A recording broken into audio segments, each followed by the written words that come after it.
ரொம்ப ஹெல்த்தியான கருப்பு உளுந்து கஞ்சி இன்னைக்கு எப்படி செய்கிறதுன்னு நம்ம பார்க்கலாம். கருப்பு உளுந்தில் நமக்கு உடலுக்கு தேவையான நிறைய சத்துக்கள் இருக்குது. இது பெண்களின் கர்ப்பப்பை ஆரோக்கியத்தை மேம்படுத்துறதுக்கும், இரத்த சர்க்கரை அளவை கட்டுப்படுத்துறதுக்கும், இரத்த சோகையை கட்டுப்படுத்துறதுக்கும், எலும்புகளை பலப்படுத்துறதுக்கும் நமக்கு ரொம்பவே உதவியாக இருக்குது இந்த கருப்பு உளுந்து. இன்றைக்கி உளுந்தங்கஞ்சி செய்கிறதுக்கு நான் 1 கிளாஸ் அரிசி எடுத்திருக்கேன். 1 கிளாஸ் அரிசிக்கு நம்ம 1/2 கிளாஸ் உளுந்து எடுத்தால் கரெக்டான அளவாக இருக்கும்.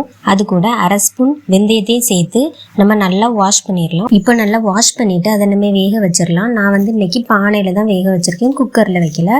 நம்ம தேவையான அளவு தண்ணி ஊற்றிட்டு வேக வச்சிடலாம். நம்ம வெந்துக்கிட்டு இருக்கும்போதே ஒரு 10 பூண்டு வெள்ளைக்கூடு உடைச்சி அதையும் சேர்த்து நம்ம வேக வச்சுக்கலாம். கருப்பு உளுந்தில் புரதச்சத்தும் நார்ச்சத்தும் ரொம்ப அதிகமாகவே இருக்குது. நமக்கு இதய ஆரோக்கியத்துக்கும் நமக்கு கருப்பு உளுந்து ரொம்பவே நல்லது. கருப்பு உளுந்து கஞ்சிக்கு தேங்காய் துவையல் வச்சு சாப்பிடும்போது ரொம்பவே நல்லாயிருக்கும். நீங்களும் ட்ரை பண்ணி பாருங்கள்.